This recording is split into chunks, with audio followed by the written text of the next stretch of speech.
안녕하십니까? 예술경영지원센터의 대표 김도일입니다. 반갑습니다.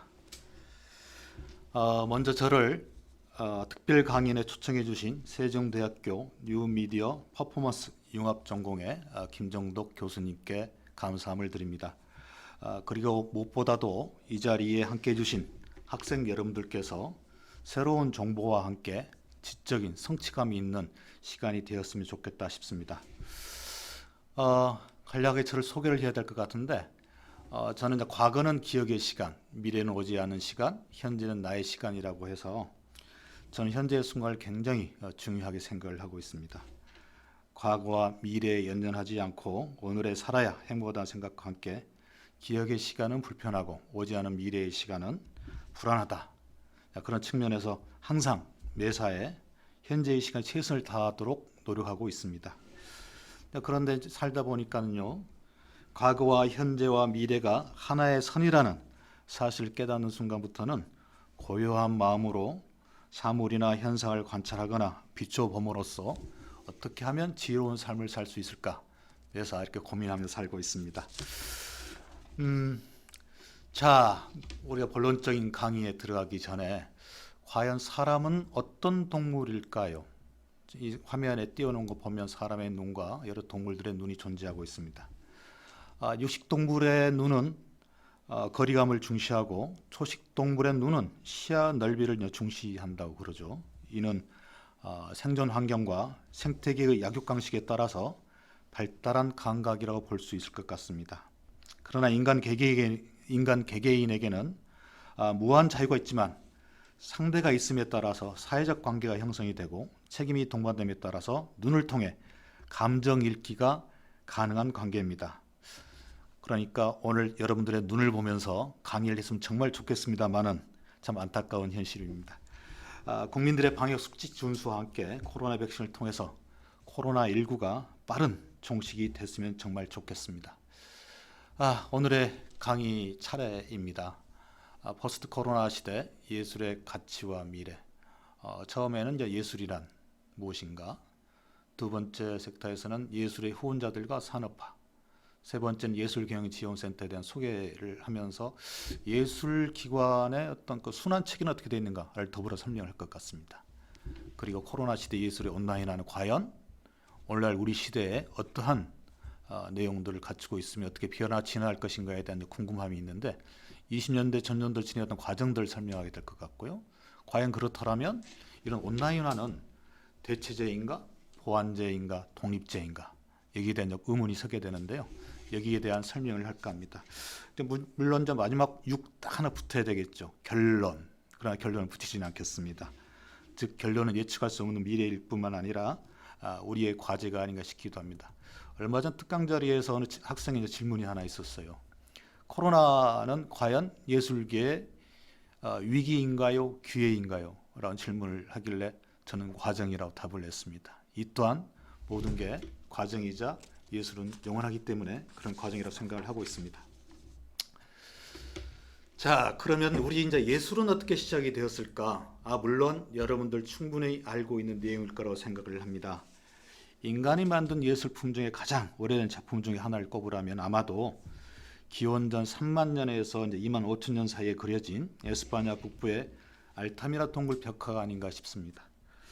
1879년 변호사이자 고미술품 수집가의 딸 마리아는 동굴 벽과 천장에 벽화가 그려져 있는 걸 보고 아빠! 동굴 천장에 황소가 뛰어놀고 있어요! 라고 외칩니다.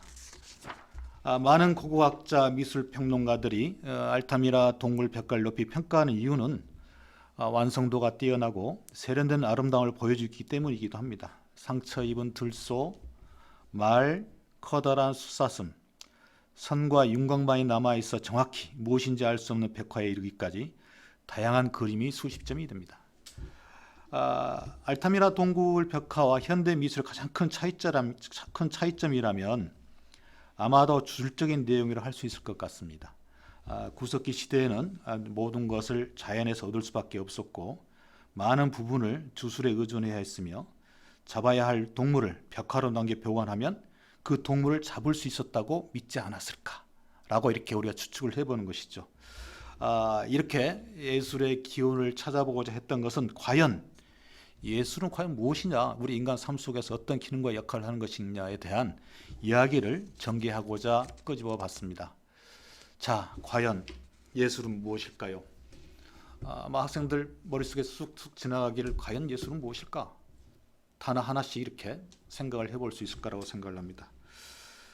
저는 예술은 소통이라고 생각을 합니다. 예술가가 세상과의 소통을 통해서 작품을 만들고 관객은 작품을 통해서 세상과의 소통을 합니다.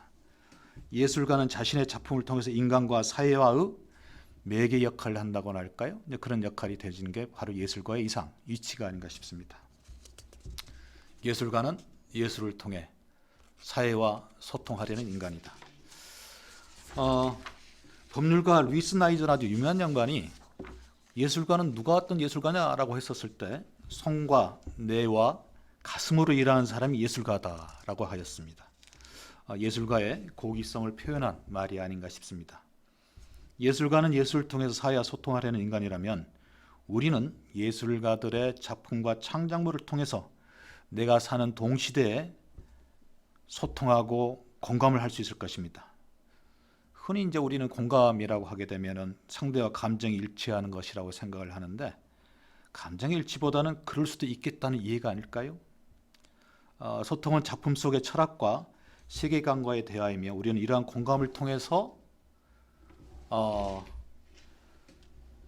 재해적인 부분만이 아니라 치유, 교육, 오락적인 기능을 통해서 갖게 되지 않는가 싶습니다.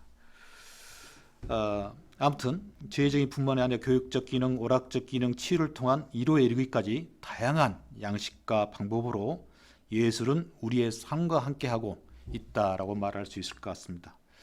그런데 여기에서 이렇듯 인간은 이대한 동물인 건 분명한 사실인 것 같습니다. 그런데 인간을 인간이게 하는 능력은 과연 무엇일까요? 이렇게 창작하고 소통하고 공감하고 서로 나누고 하끔 하는 인간의 능력, 이것은 아마도 시를 이런 내용들이 아닐까 싶어요. 기억하고 사유하고 상상하고 표현해내는 능력, 즉 다시 말해서 신을 제외한다면 이 땅에서 가장 강한 능력을 가진 절대적 존재는 인간이라고 할 수 있을 것입니다. 그런데 신이 할 수 없고 인간만이 할 수 있는 유일한 게 하나 있는 것 같아요. 뭘까요? 인간은 죽는다는 것입니다. 인간의 죽음이라는 근본적 한계를 가진 시간에 종속된 유한적인 존재이다 보니까, 그래서 우리 인간들은 더욱 치열하게 삶을 살아가지 않나 하는 생각이 좀 듭니다. 인간을 인간이게 하는 능력, 아까 기억과 사유와 상상과 표현이라고 말씀드렸죠. 기억은 망각과 함께 훌륭한 능력인 것 같고요. 사유라는 것은 경험과 학습에 굉장히 의존한다고 볼 수 있을 것 같고, 상상은 기억과 사유의 한계를 한적 확장하지만 경험적이라고 할 수 있을 것 같고, 표현은 다양한 양식이 존재하고 있죠. 글과 행동, 즉 다시 말하면 예술이라 표현할 수 있을 것 같습니다. 그렇다면 인간이 가진 기억과 사유와 상상과 표현의 능력을 유지, 심화, 개발의 가장 유효한 매체는 무엇이라고 생각하십니까? 예술이라고 할 수 있을 것 같아요. 예술가는 작품을 생산하고 우리는 이를 감상 향유하는 것이 인간의 가치를 더하는 것이 아닐까. 그래서 우리는 예술에 대한 아름다운 중독을 원한 것이 아닐까라는 생각이 들기도 합니다. 자, 이러한 예술의 기원과 예술의 기능을 봤었을 때, 그럼 이런 예술들에 대해서는 어떠한 사람들이 지금에 이르기까지 후원을 했는가를 좀 알아볼까 합니다. 예술의 후원은 중세기부터 근대 산업혁명에 이르기까지 후원자는 왕과 주로 이제 귀족들에 의해 이루어졌습니다. 옆에 보시는 이 양반이 이제 엘리자베스, 영국의 여왕인데, 그 옆에는 이태리의 메디치 가문을 대표적 사례로 들고 있습니다. 엘리자베스 시대는 중세의 테두리를 벗어나 근대성을 갖추게 되는 대변동의 시기라고 할 수 있었습니다. 1576년 최초의 극장이 세워졌었고, 셰익스피어는 1594년부터 1600년에는 극단 생활을 하였고, 가장 화려한 활동기에 셰익스피어가 가장 활약했던 게 이제 우리나라는 1592년대 임진왜란을 병난을 겪었던 시기이기도 합니다. 옆에 이제 보이는 이제 메디치 가문 같은 경우에는 르네상스 시대 이탈리아의 피렌체를 지역을 지배했던 가문입니다. 4명의 교황을 배출했고 수많은 예술가와 학자들을 후원하여 이탈리아 르네상스 발달에 큰 영향을 끼쳤습니다. 보티첼리와 레오나르도 다빈치, 미켈란젤로와 같은 예술가를 후원해서 이태리의 르네상스의 절정기를 이끌었던 부분들입니다. 과거 중세기까지만 하더라도 왕과 귀족들이 예술을 후원을 했는데, 그러면 오늘날은 누가 후원을 할까요? 여기 보시는 바와 같이 국가와 기업에 의한 후원을 대표적으로 꼽을 수 있을 것 같습니다. 현대 사회의 우리 이제 예술가들은 알다시피 국가의 정책적인 지원과 기업들의 후원, 그리고 작품 활동의 수익금 등으로 생활을 영위하며 예술 활동을 하고 있습니다. 근데 이제 저희가 이제 조사 결과에 따르면 국가나 예술기관의 지원금이 예술단체 수익금 중 약 50% 이상을 차지하게 됩니다. 이는 이제 예술단체들의 자생력과 지속 성장에 있어서의 굉장한 어려움을 겪고 있다라는 하나의 증거가 아닌가 싶습니다. 이렇게 세월이 변해왔는데, 그러나 이제 또 이렇게 세월이 변하다 보니 과거의 순수함, 아름다움만 그 미학적 부분을 추구했던 예술이 오늘날은 산업화되는 경향을 가지고 있습니다. 예술 순수한 정신과 내면적 활동 에너지라고 보기보다는 사회적 역할과 경제적 기능에 관심을 가지게 되고요. 삶의 질을 높이기 위해서라는 명분과 함께 문화예술을 고품격 소비재로 이제 권장하는 시대가 와 있습니다. 특히 지식 기반 사회에서는 예술과 산업의 관계성을 이분법적으로 이렇게 나누지 아니하고 연관적 사고로 이제 전환하는 이렇게 생각을 하게 되는 것이죠. 특히 이제 예술은 이제 산업화라고 표현할 수 있을 것 같습니다. 즉 다시 말을 하면 예술이 가지고 있는 예술적 가치와 경제적 가치, 그리고 사회적 가치에 대한 이해와 운영을 통한 지속 성장의 필요성을 중시하는 시대가 온 것입니다. 여기서 예술적 가치라는 것은 어떠한 순기능을 하는지, 관련 인력들의 연계와 상호 성장은 어떻게 이루어지고 있는가를 의미하는 것이고요. 경제적 가치라는 것은 경제적 소득과 일자리 창출과 관련된 경제적 정량 평가에 의해서 우리가 가치를 측정할 수 있을 것 같습니다. 사회적 가치는 세계 시민의 지속 가능 목표와 사회 성과의 정량화입니다. 사회적 가치, 세계 시민의 지속 가능 목표, 이게 뭘까요? 잠시 후에 설명을 하겠습니다. 예술산의 파급 효과는 경제적 정량 평가 외에도 사회 문화적 정량 성과와 함께 정성 성과들이 다양하게 존재를 합니다. 즉 이미 우리 사회에는 예술 또한 산업적 영역에 진입을 했다라는 것을 여러분들이 강조하고 있는 것입니다. 잠깐 조금 전에 설명을 했던 세계의 지속 가능 발전 목표가 뭘까요? SDGs라고 표현을 합니다만은 2015년 UN 총회에서 2030년까지 달성하기로 결의한 지속 가능 발전의 이념을 실천하기 위하여 인류 공동의 17가지 목표입니다.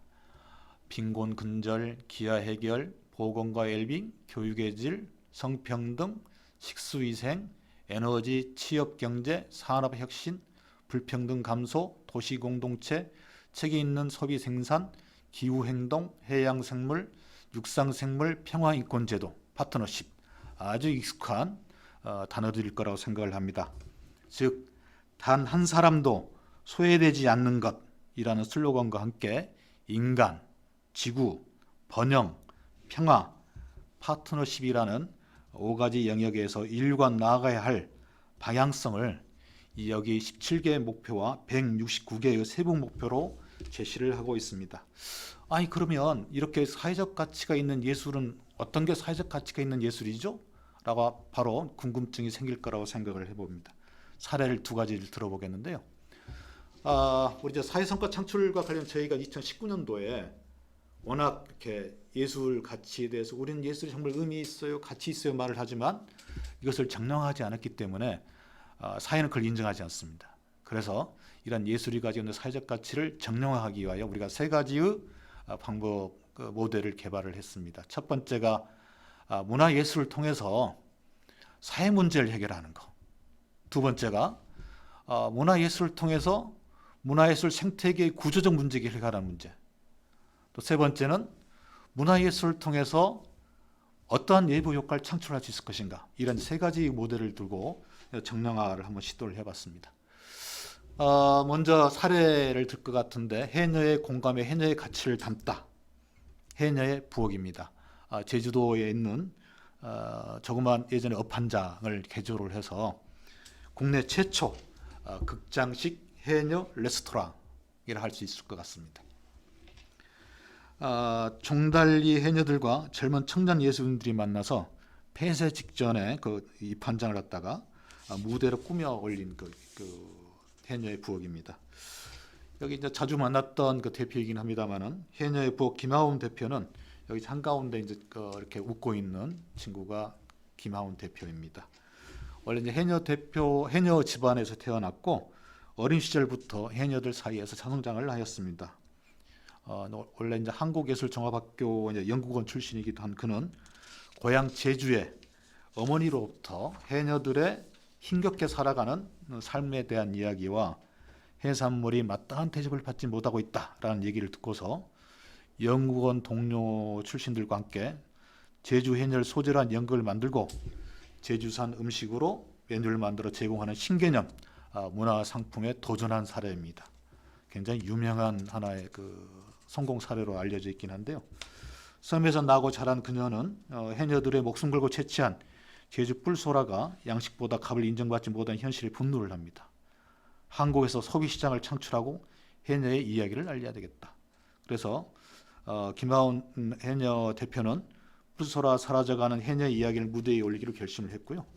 해녀가 잡은 제주 해산물을 식탁 위에 올리고 공연을 곁들인다면 승산이 있지 않겠는가 해서 시도를 해서 2019년도에 회사를 설립하게 됩니다. 해녀의 부엌은 식탁에 오른 뿔소라에 대해서 시가 대비 20% 이상을 쳐서 해녀로부터 구매를 좀 해주고요.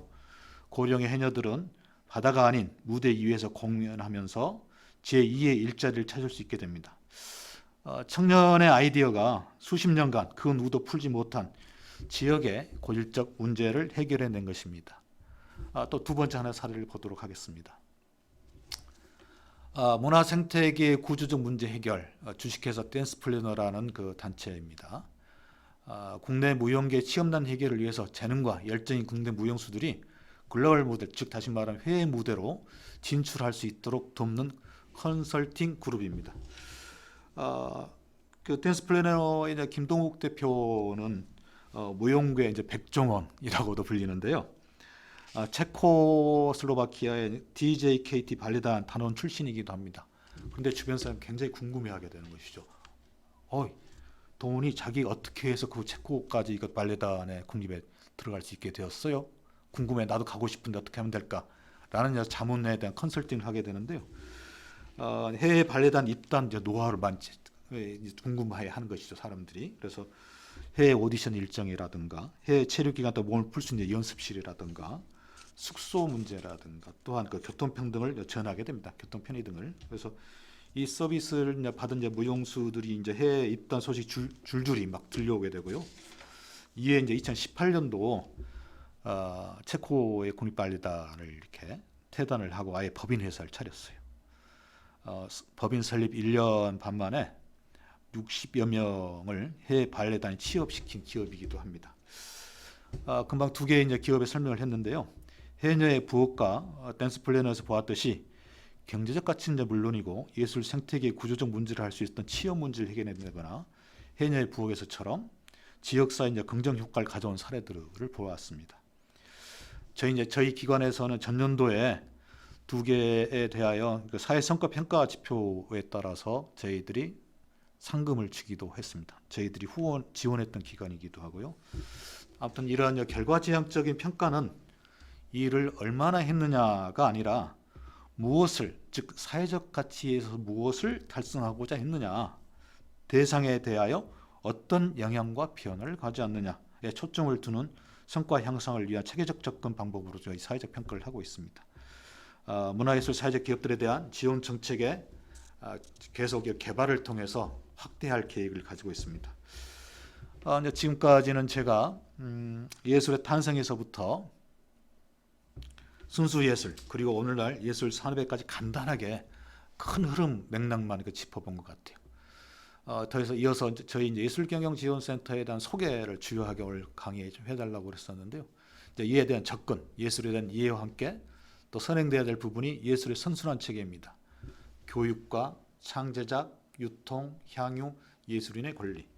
이게 따로따로 이제 구분되어져 있는 건 아니고요. 원래 이제 교육이라는 것은 예술에 대한 향유를 위해서는 우선적으로 교육이 이루어져야 됩니다. 즉 교육, 예술에 대한 경험제라고 그러는데 우리가 예술에 대한 경험을 하지 않을 경우에 과연 볼 수 있을까요?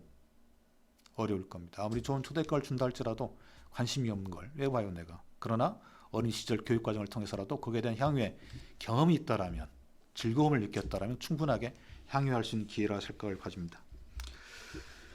아무튼 이렇게 장하게 이해할 건 아닌 것 같고요. 먼저 예술의 선순환 구조 이해에 대한 지원 기관에 대한 이해를 이제 도와볼까 합니다. 경제는 이제 생산과 유통, 소비로 구성이 되지만 예술 분야는 표와 가치, 교육과 창제작, 유통, 향유, 예술인 권리로 구성이 된다 할 수 있겠습니다. 그러니까 교육을 담당하는 기관은 한국문화예술교육진흥원 국가기관입니다. 문화예술교육진흥원이 있고요. 창제작 분야의 이제 그 지원 분야는 문화예술위원회와 광역기초문화재단에서 지원을 합니다. 향유와 관련해서는 이제 한국문화예술위원회, 기초광역문화재단, 특히 한국문화예술위원회에서 진행을 하고 있는 문화누리카드가 있고요. 그리고 잠깐 유통을 제가 빠뜨려 먹었군요. 유통은 한국문화예술회관 연합회와 저희 예술경영지원센터에서 유통에 대한 이렇게 지원하는 기관인데 또 두 개의 기관 또 다른 성격을 가지고 있습니다. 한국문화예술회관 연합회는 일명 한문연이라고 그러는데 주로 국내 유통, 공연예술물 국내 유통을 책임지고 있고요. 저희 예술경영지원센터에서는 해외 진출 유통을 책임지고 있습니다. 마지막으로 예술인자 권리라는 부분이 있는데요.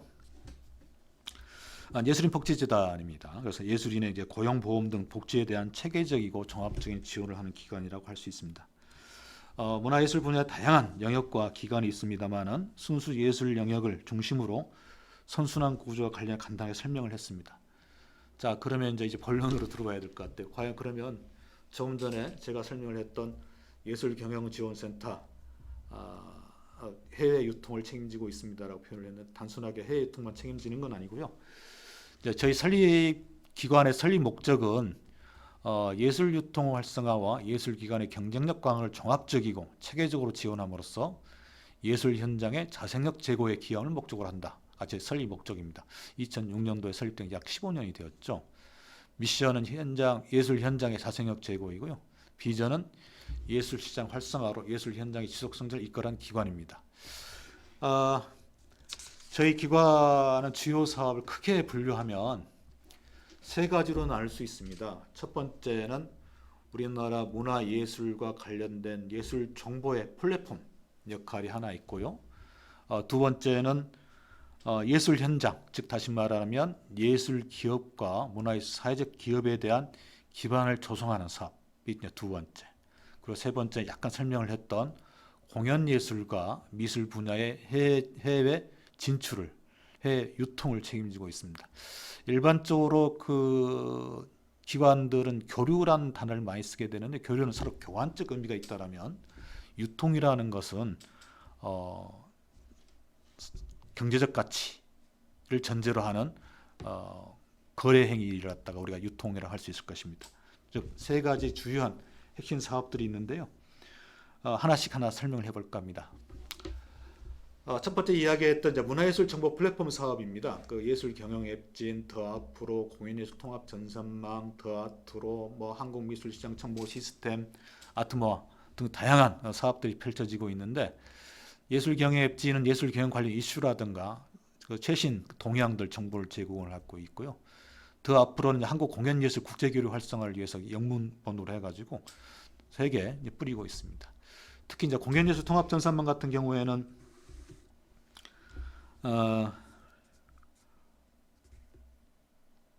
영화에 이제 박스 오피스가 있죠. 매일 이렇게 그 어떤 영화에 관객이 몇 명이 들었다. 30만, 50만, 100만, 1000만 관객 하듯이 공연 예술계에도 있습니다. 그게 바로 공연예술통합전선망입니다. 매일 전국 모든 공연의 예매율과 취소율을 취합을 하고요. 하고 있습니다. 국민에게는 이를테면 예술 정보, 공연 정보를 제공을 하는 것이고, 기획 제작사에게는 기획과 마케팅 자료를 제공을 하는 것이고, 국가적 차원에서는 공연 예술의 정책 개발에 활용이 됩니다. 이에 공연계와 미술계에 정보를 제공하는 국영문 플랫폼, 다시 말하면 여기 있는 더 앞으로라든가 더 아트로 같은 경우에 공연과 미술 분야의 국영문 플랫폼을 통해서 해외에 저희 국내 예술을 해외에 알리기도 하고, 해외의 예술 트렌드 흐름 같은 것을 저희 또 이렇게 끌고 들어와서 번역을 통하여 국내 예술인들에게 제공을 하고 있습니다. 특히 아마 이제 여러분들이 관심 중에 하나가 제일 밑에 하단에 있는 아트모어가 아닐까 싶어요. 예술 분야 기업 및 일자리 제공이라고 되어 있는데 이달 30일 날 오픈할 예정입니다. 우리가 워크넷이 있듯이 이를테면 그 문화예술 관련 모든 일자리 정보를 제공을 합니다. 사실은 이제 저희 기관의 그 일자리 정보 이 게시판이 하나 있는데 제일 뜨겁습니다. 전국의 어느 그 문화예술 기관의 일자리 정보 중에서도 가장 클릭수가 많을 뿐만 아니라 다들 이제 올리는 것에 대해 이제 기반을 해서 저희가 전년 1년 동안에 걸쳐서 개발을 했고요. 올 4월 달에 오픈을 준비를 하고 있습니다. 아마 여러분들께서 공연 예술 분야에 대한 취업을 원하신다면 아마 여기 아트모어에 들어와 보시고요. 또한 일자리 정보뿐만 아니라 여러분들이 필요한 조직 경영이라든가 뭐 예술 경영에 있어 필요한 자료, 교육 자료들 계속 이렇게 올릴 예정으로 되어 있습니다. 자, 두 번째 예술경제 기반 구축 사업이라고 그랬었죠. 예술 현장 지속 성장 기반을 구축을 목적으로 하고 있습니다. 조금 전에 예술 기업이 어떻다, 문화예술 사회적 기업 등의 설명을 했는데, 창업 과정에서부터 초기 기업, 성장 기업, 투자 유치까지 합니다. 저희 이제 기관의 이런 예술 기업들의 지원의 가장 좋은 장점 중에 하나는 공모를 통해서 선별을 하고 선별된 기업에 대하여 컨설팅과 사업 자금을 지원을 해주고, 마지막에는 투자자를 이렇게 피칭을 통해서 투자금을 유치할 수 있도록 저희가 지원을 하고 있습니다. 그게 이제 예술기업 성장 지원 분야이고요. 이를테면 문화예술 사회적 기업도 마찬가지입니다. 특히 예술경영 아카데미를 저희가 운영을 하고 있습니다. 학생 여러분들께서도 관심이 있더라면 들어올 수는 있겠지만, 이 분야는 사실 현장 일선에 활동하는 예술가 중심으로 이루어지는 아카데미입니다. 취업 분야라든가 기술 분야라든가 조직경영, 리더십 등에 대해서 하고 있는데, 주로 여기는 중견 활동가를 대상을 하고 있다고 볼 수 있습니다. 또 다른 하나 취업 박람회 문화예술 잡으러 가자가 있습니다. 매년 10월 달에 했는데 올해는 좀 3월 달에 했던 것 같아요. 코로나로 인해서 계속 미루다 했는데 원래 오프라인으로 진행을 합니다. 대략 국내의 문화예술 관련 공공기관이라든가 문화예술 기업들이 와가지고 취업 컨설팅을 하는데요. 이번에 아마 관심이 가질 거라고 생각이 듭니다. 그래서 이와 관련해서 여러분들이 많은 관심을 가져주시고, 매년 10월 달에 저희 예술경영지원센터 주관으로 이루어진다는 것이고요. 여기에 여러분들의 문화예술 기관에 대한 이해와 때에 따라서는 바로 즉석에서 취업도 상담하기도 합니다. 좋은 참조가 되었으면 좋겠다 싶습니다. 세 번째가 이제 공연사업 분야입니다.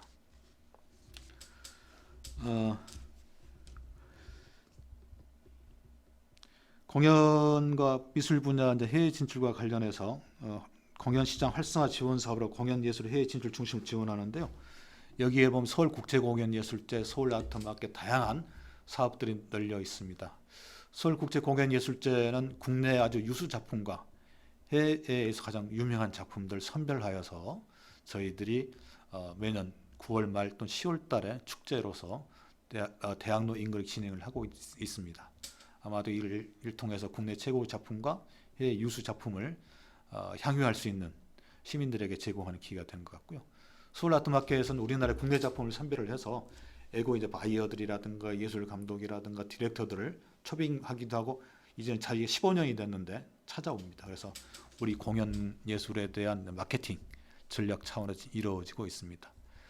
그리고 공연에서 전략적 해외 진출 지원 센터 스테이지 코리아라는 사업이 있는데, 해외 진출을 하기 위해서는 다양한 거점들이 필요로 합니다. 그래서 최근 좋은 예로 보면 영국 런던에 더 플레이스라는 그 아주 유명한 전통 깊은 극장이 무용 극장이 하나 있습니다. 그래서 저희 기관하고 계약을 맺고 협약을 맺어서 매년 우리나라에 5에서 한 6작품 정도가 매년 영국 런던에 가서 공연을 하게 되고 또 두 번째 순회하는 걸로 되어 있습니다. 그런데 전년도에 코로나로 해서 그 영상으로밖에 진행할 수 없었고 다큐멘터리를 제작을 해서 한국 무용을 널리 알리는 데 좀 노력을 좀 했습니다. 또 하나 창작 뮤지컬 해외 진출 플랫폼을 운영을 하고 있는데요. K 뮤지컬 로드쇼라고 해서 주로 중화권 중국 진출을 위해서 저희가 일단 계속 운영을 하고 있습니다. 매년 국내에 한 5작품에서 6작품을 가지고 중국 상해 광장에 아주 대형 뮤지컬 전용 극장이 있는데 거기를 가서 쇼케이싱도 하고 또 우리 이제 그 뮤지컬 기획사들이 그 중국에 피칭을 통해 투자 유치도 하기도 하고 그 계약을 또 통해서 공연을 하기도 하는 다양한 영역들 저희가 지원을 하고 있습니다. 또한 최근 이제 공연예술 관람료 지원 사업을 진행을 하고 있는데요. 대략 200억 규모 정도 예산을 가지고 공연을 보시면 저희가 8,000원 정도 인당 지원하는 사업이었는데 코로나로 인해 침체된 공연 예술계에 이제 활력을 불어넣고자 하는 사업이었습니다만은 코로나 계속 이렇게 확산되는 바람에 진행하지를 못하고 현재 멈춰 있는 분야이기도 합니다. 이렇듯이 투명하고 활력 있는 공연 시장 조성과 관련해서 노력을 하고 있고 마지막으로 시각사업 분야, 미술 분야를 말씀드릴까 합니다. 작가미술장터나 예비 전속 작가제전 미술주간 운영 등 다양한 사업들을 펼치고 있는데요. 작가미술장터는 사실은 이제 미술 시장을 보게 되면 국내 한 2~3% 정도의 그 작가군이 시장을 이렇게 점유하고 있다 볼 수 있다고 과언이 아닙니다. 그래서 계속적으로 신진 작가들이 미술 시장에 진입할 수 있는 기회를 제공을 해야 되겠다 해서 작가미술장터를 저희가 지원을 하고 있는데요. 대략 한 15곳 수도권, 광역권을 중심으로 이렇게 전국에 한 15개 작가미술장터를 지원합니다. 그래서 그 지역의 작가미술장터 지원을 통해서 지역 작가들이 시장에 진입할 수 있도록 돕는 게 작가미술장터 지원 사업이고요. 예비전속 작가제 지원이라 하면 사실 작가 굉장히 많이 삶이 어렵습니다. 그래서 매칭으로 해서 저희가 한 100만 원 정도를 지원을 하고 화랑에서 50만 원을 지원을 해서 화랑의 전속 작가를 지원을 하는 겁니다. 즉 다시 말해서 이를 통해서 작가들은 안정적, 큰 돈은 아니지만 일정 정도 수입이 고정적으로 들어온다는 측면에 굉장히 안정적인 사업을, 그러니까 작품 활동을 할 수 있는 그 기회를 제공하게 된 것 같고, 화랑 입장에서 보게 되면 투자를 통해서 좋은 작가를 선별하고 지원을 하게 해서 육성시킨다는 의미를 가지고 있는 것 같습니다. 그리고 이제 미술품 해외 시장 개척 지원도 하고요. 를 하는데 해외 아트페어 참가 지원, 해외 기획 전시 지원, 온라인 홍보 전시 지원 등을 하고 있는데 해외에는 그 아트 바젤이라든가 프리즈라든가 다양한 아주 훌륭한 큰 대형 아트 페어들이 진행이 됩니다.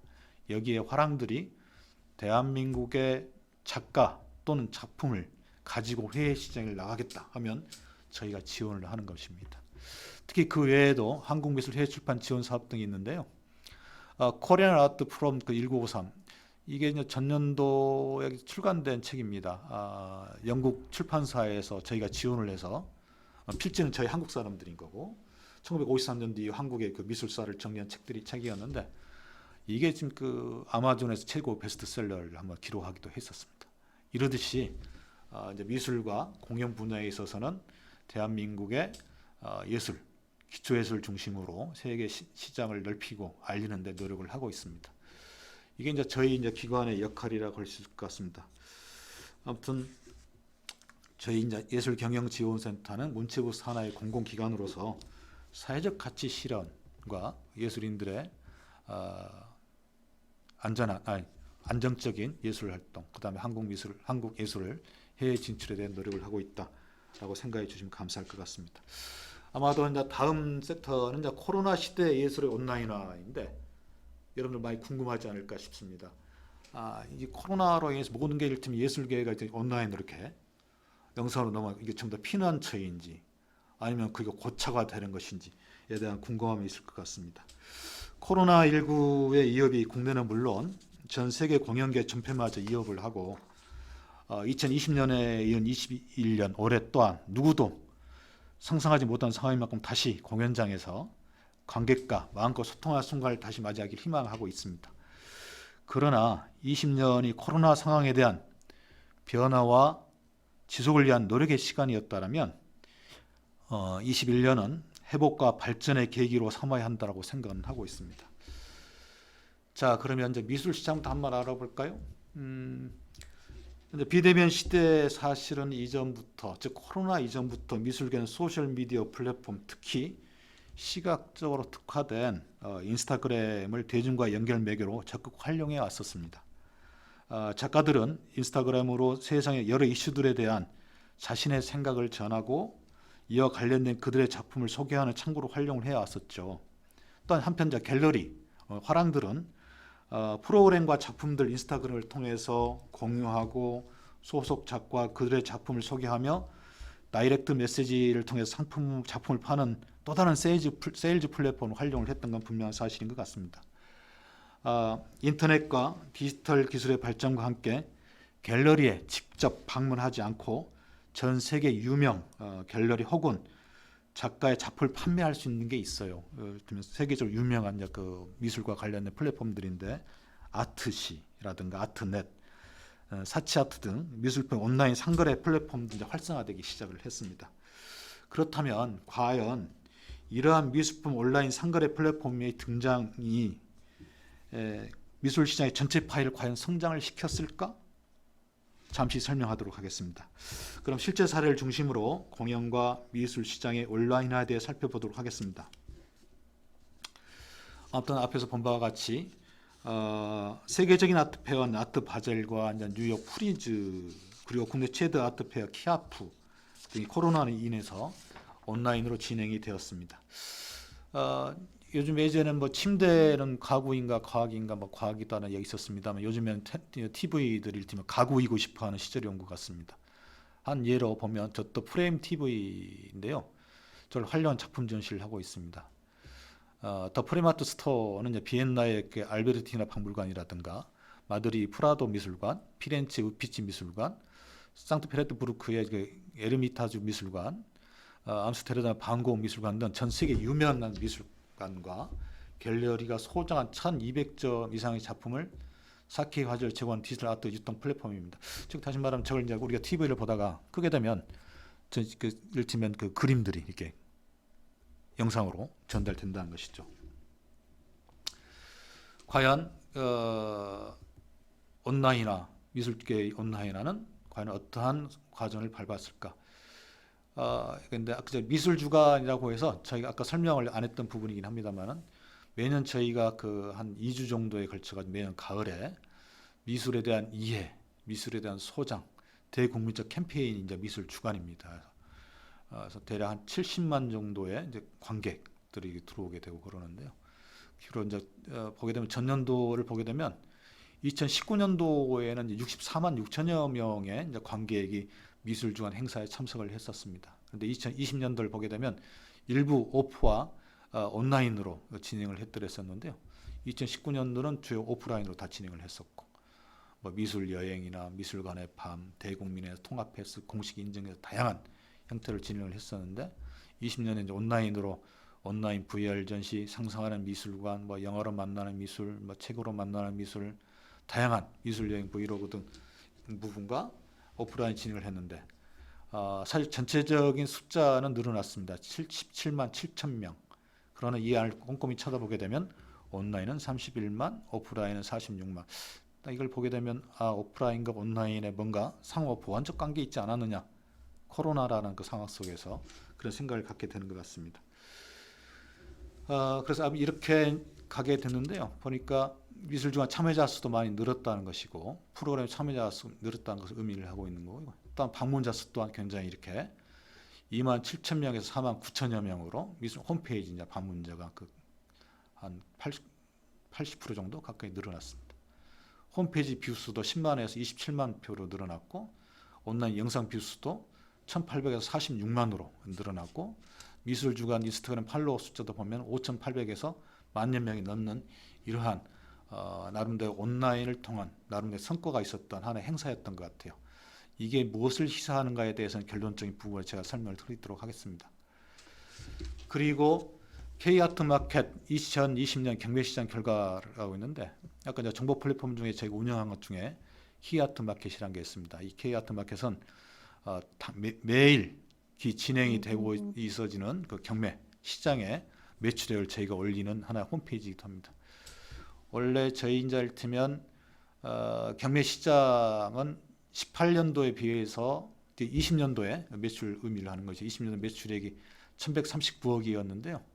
18년에 비해서는 43%가 감소했고 19년도 비해서는 26%가 감소했습니다. 실제 우리나라의 연간 미술 시장의 전체 규모는 약 4,500억 규모로 보고 있습니다. 그래서 이를테면 미술 시장 경매 규모는 계속 이렇게 떨어지고 있는데 올해는 어떻게 될지 모르겠어요. 작년 연말부터 올해 쭉 진입을 하면서부터 미술 시장이 굉장히 활성화되고 있기 때문에 경매 시장도 마찬가지.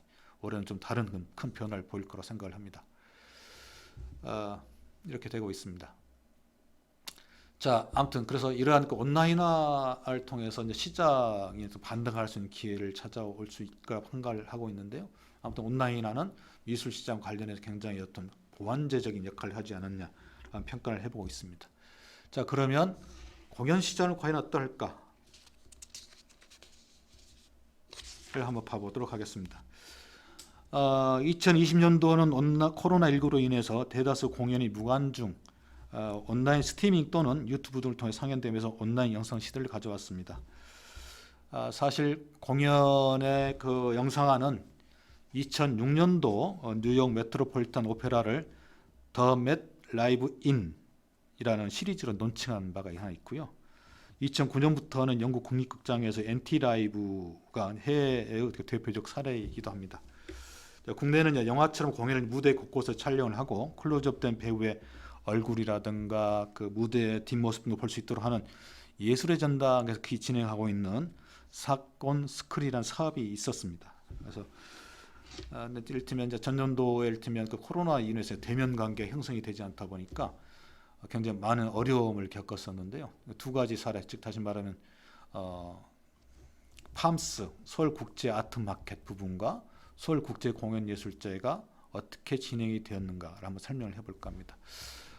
팜스는 아까 설명드린 바와 같이 이제 국내 공연 시장, 해외 유수한 사람들을 불러서 일단 하나의 마켓 시장을 연다고 설명해 드린 것 같은데요. 대략 한 4, 50개국에서 1,500여 명 정도가 오는데 저희가 보통 30에서 50여 정도는 초청을 하고 있습니다.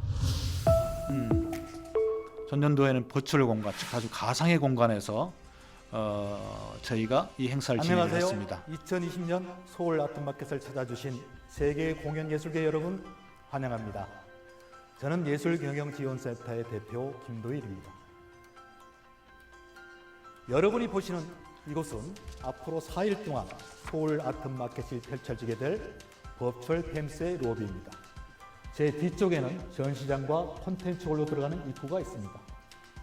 여러분이 이곳에 접속하시면 여러분의 팬마타가 이곳을 다니게 될 것입니다. 이곳에서 여러분은 전 세계의 동료들을 만나고 디지털 명함을 교환하고 서로 소통하며 새로운 경험을 할 수 있을 것입니다. 올해는 특히 코로나19의 장기화 속에서 우리가 물리적으로 떨어져 있지만 시공간을 뛰어넘어 디지털 온라인 플랫폼 서울 아트마켓에서 세계 공연 예술의 발전과 앞으로 나아갈 방향을 모색하는 좋은 기회가 되길 희망합니다.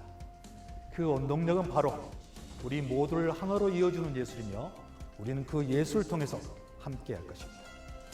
올해 서울 아트마켓이 함께하는 새로운 시도가 모든 분들에게 영감을 주는 기회가 될 수 있기를 마음 모아 기원합니다.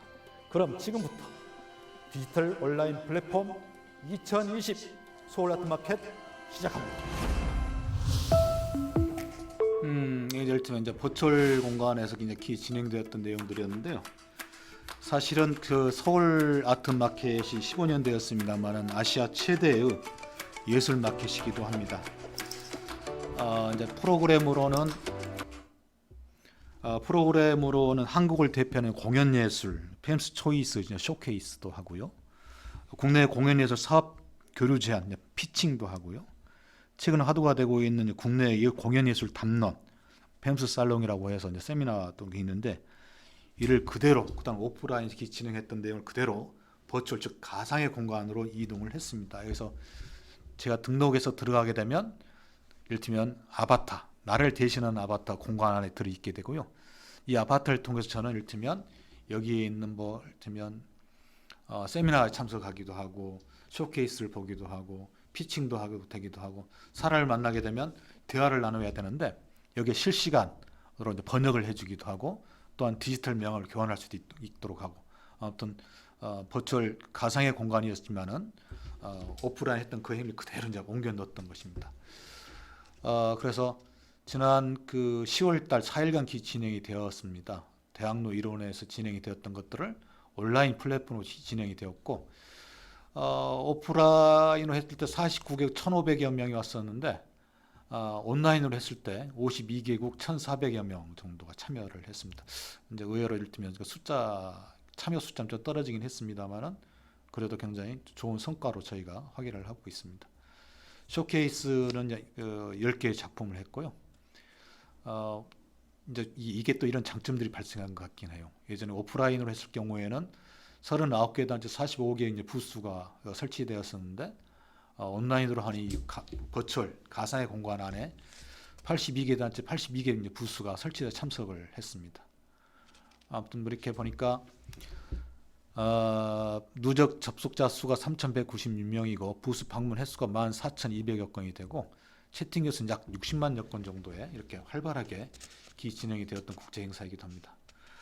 아무튼 그 마켓에서 이렇게 진행이 되었다면 서울 국제공연예술제 과연 이게 어떻게 되었을까? 굉장히 저희들이 원래 그 의도는 오프라인을 했습니다만은 계속 10월달에 그 온라인 코로나19가 확산되는 바람에 결국은 온라인으로밖에 진행할 수밖에 되었습니다. 여기서 우리는 이제 두 가지의 사례를 보게 되는데요. 국내작과 아무튼 국외작 전부 다 온라인 영상 그 네이버를 통해서 상영이 되었습니다만 코로나 시대, 즉 바이러스 시대의 해외 공연 예술의 어떤 교류의 한 두 가지의 유형을 저희가 여기서 개발할 수 있었던 것 같아요. 첫 번째 하나는 보더라이드라는 작품입니다. 한국 크리에이티브 그 바키하고 독일 레지텐츠 테아터라는 극단과 서로 협업을 통해서 만든 작품인데요. 독일 배우는 현지, 즉 독일에서의 무대에서 독일 관객 대상으로 공연을 하고 여기에 한국 작가는 줌을 통해서 참여를 합니다. 줌을 통해서 영상 프로그램을 통해서 실시간으로 이렇게 참여를 했던 게 있었는데 우리는 이제 이걸 또 찍은 것이죠. 독일 현지에서 이루어지고 줌으로 참여하는 한국 작가들 이 진행들을 찍어서 저희가 온라인으로 올린 작품이기도 합니다. 자신들의 어렸을 적 기억이라든가 이주해왔던 삶의 경험이라든가 모든 미래가 불확실해지는 현대에 대한 불안 등 다양한 주제를 이제 오가고 있는데 흔히 말하는 이제 디아스포라에 대한 이야기를 주제로 담았다고 보시면 될 것 같습니다. 즉 이러한 하나의 영상을 활용한 유형이 있고요. 또 다른 하나는 갈라입니다. 뭐 일부 이제 여러분 알고 계시는 분도 있겠지만 국내에 한 10여 년 전에 국내에서 공연한 바가 있는 프랑스 제롬벨입니다. 프랑스 제롬벨의 조연 프랑스 현지 앙리크 레베스란 안무가와 한국의 이제 안무가와 협업으로 20여 명의 한국 배우들이 참여를 한 작품입니다. 즉 다시 말하면 국지간 이동이 이루어지지 않기 때문에 줌을 통해서 한국의 이를테면 캐스팅을 한국에서 다 하고요. 이를테면 줌을 통해서 연출에 대한 지도를 받고 국내의 그 무용 연출자는 한국의 그 무용수들을 대상으로 연출을 하여 무대에 올린 겁니다. 아무튼 내용은 이제 춤 행위가 각 개인의 욕망이 이제 투영이 되는 것이고 각자 문화적 배경을 다양한 방식으로 반영을 해서 상연되었던 건데 저는 실제 이 작품을 이렇게 녹화할 때 제가 현지에서 봤었는데 굉장히 감동을 먹었습니다. 다양한 인종과 장애인, 비장애인, 그 다음에 다양한 계층, 나이, 연령층 다 이제 프로는 아니었거든요. 일부 한 2명 정도 있었고 그래서 결국 이들이 나와서 춤에 대한 어떤 개인의 욕망을 표현들 하는데 결론 제가 느낀 것은 우리는 평등하다. 우리는 하나다. 인간이요. 우리는 인간의 하나 동일한 사회를 하나 표현하지 않았나 그런 생각이 좀 들어봤습니다. 그냥 이를테면 팬데믹 시대에 있어서의 국제교류 두 번째 사례가 되겠죠. 이제 저희가 이를테면 유통이라는 측면에서 다양한 유통 공연 예술에 관련된 이제 정보 데이터를 갖고 있어서 분석을 해봤는데 2020년도 공연을 보니까는요. 공연 횟수는 전년 대비 이제 50% 이상이 감소를 했고 관람객 수는 90% 이상이 감소를 했습니다. 매출액도 이제 90% 이상이 감소했습니다. 얼마만큼 공연계가 어려움에 봉착했나라는 것을 보여주는 사례라 할 것 같습니다. 그리고 이제 공연의 이제 대응 방식을 보게 되면 공연 실황 녹화물 스트리밍이 57%를 차지하고 있고요. 온라인 이제 생중계가 이제 44.1%를 차지하고 있고 쇼폼 콘텐츠랑 웹 공연 등 제작이 17.4%를 차지를 하고 있습니다. 그래서 그리고 특히 이제 이렇게 되면 우리가 모든 공연이 유튜브로 올라가지 않았나요? 라고 이제 생각을 하게 되는데요. 실제 그러지는 않은 것 같습니다. 왜냐하면 공연 기획 제작사들의 어떤 그 월 평균 신규 유튜브 채널 개설 건수가 그리 높지는 않습니다. 점차적으로 이제 19년도에 이제 18.9건이었다면 20년도에 31건이 됩니다. 공연 기획 제작사에서 올린 게. 이걸 다시 또 촘촘히 또 이렇게 분석에 들어가 봤어요. 국공립과 이를테면 일반 그 법인이나 단체를 보니까 유튜브 채널에 대한 경험을 한번 확인을 해봤습니다. 국립이 유튜브 채널 운영한 퍼센트는 86.5%, 공립이 75.4%, 일반 예술단체 41.6%. 이게 무엇을 의미할까요? 반면에 이를테면 사실 과거 유튜브라는 것은 우리가 이를테면 홍보 효과라든가 아카이빙적 성격을 이제 가지고 많이 이렇게 올렸던 것 같긴 한데 온라인 시대에 이제 보례를 하면서 코로나 국면 속에서 이를테면 성과를 보지 못하는 것이죠. 즉 다시 말하면 이를테면 지금 온라인 시대 때는 상영을 목적으로 했는데 이를테면 클릭 수가 굉장히 낮게 나오는 거예요. 일반 전문 예술 단체 쪽에서는 굳이 그리고 거의 투자만큼에 대한 실리적 이렇게 효과를 보지 못하기 때문에 이렇게 유튜브 채널이 낮지 않았나라고 분석을 해보고 있습니다. 자, 그러면서 뭔가 그러면 좀 결론에 이제 접근을 해야 되지 않을까 싶습니다. 지금까지 설명을 했던 미술 분야와 공연 예술 분야의 그 온라인화, 과연 이는 온라인 대체제이냐, 보완제이냐, 아니면 독립제이냐라고 이야기를 한번 결론을 끄집어 볼까 합니다. 코로나19로 인한 그 비대면 온라인 시대 무대 공연은 영상 예술이 되고 있습니다. 그런데 시공간의 무한한 확장성과 엄청난 볼거리를 제공하고 있는 영상과 무대라는 제한적 공간에서 펼쳐지는 몸짓을 촬영한 연극 영상을 비교하면 과연 경쟁이란 관계가 좀 떠올 수 있겠습니까? 좀 많이 어려운 관계죠. 또한 온라인 전시 공간에서 마우스 하나로 실광기술, 즉 다시 말하면 AR과 VR이 활용된 국내의 작품을 생동감 있게 관람하는 것과 전시 공간에서 직접 작품을 관람하는 것의 차이에는 우리는 무엇을 확장할 수 있을까라는 고민을 생각하게 됩니다. 독일 문화평론가이자 철학자 발터 베냐민은 기술 복제 시대의 예술 작품에서 사진 기술의 발달과 영상 기술의 발달에 따라 예술의 본질적 변화에 대해서 기술을 합니다. 대중매체로서의 영화와 전통적 매체로서의 연극의 근본적 차이는 뭘로?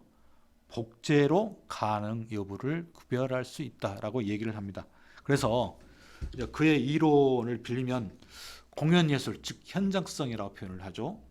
Here and now, 지금 바로 이곳에서만 존재하는 이례적이고 일시적인 경험이라는 본질적 희소성의 가치를 무대 상연이 아닌 온라인으로 상영을 한다는 것은 다른 양식으로밖에 볼 수 없다라고 이야기할 수 있을 것 같습니다. 그래서 앞에서 언급한 예술의 정당 영상화 사업이라든가 영국의 엔티라이브라든가 영상 사업은 독립제로서의 가칭, 공연 영상, 공연 영화라는 새로운 예술 양식으로서의 어떤 진화이자 발견이 아닌가. 이제는 기존에 있어왔던 그런 것들인데 계속 진화 발전시킬 수 있는 독립제로서의 이제 가능성을 보여주고 있지 않았는가라는 판단이 좀 들기도 하고요.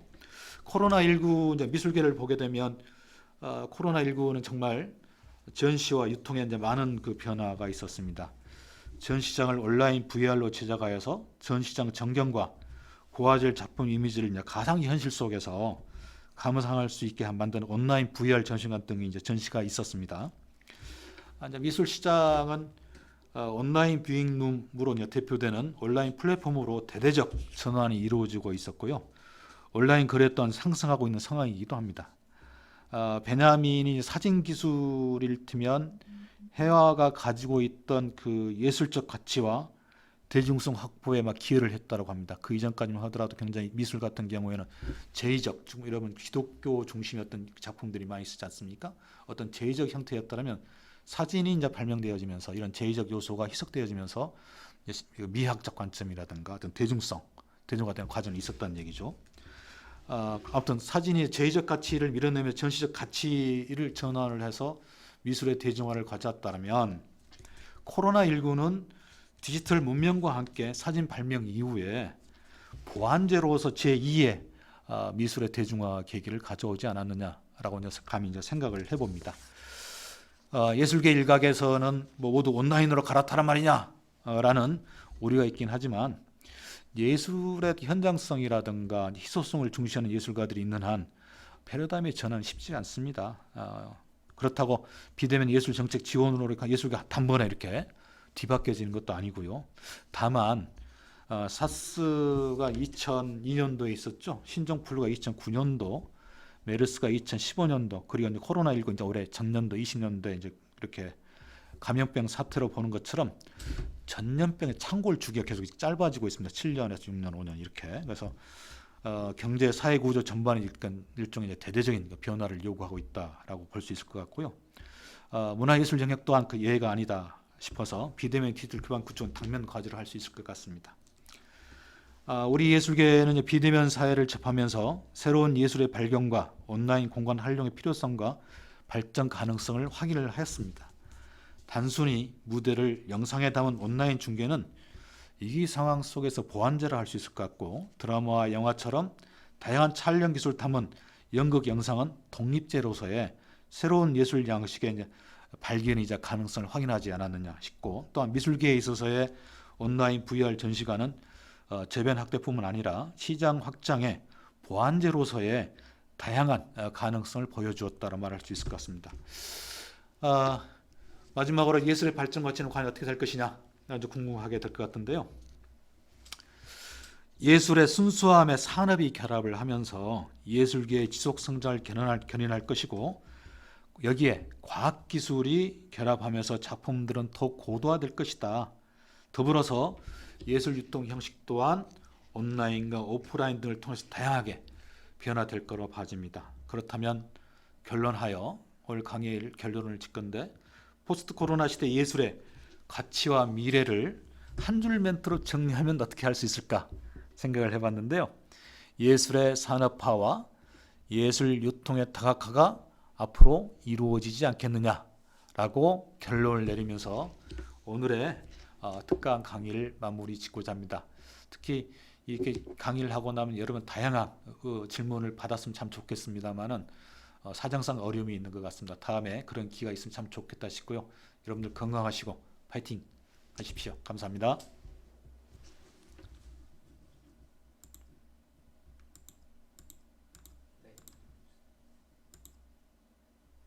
여기요.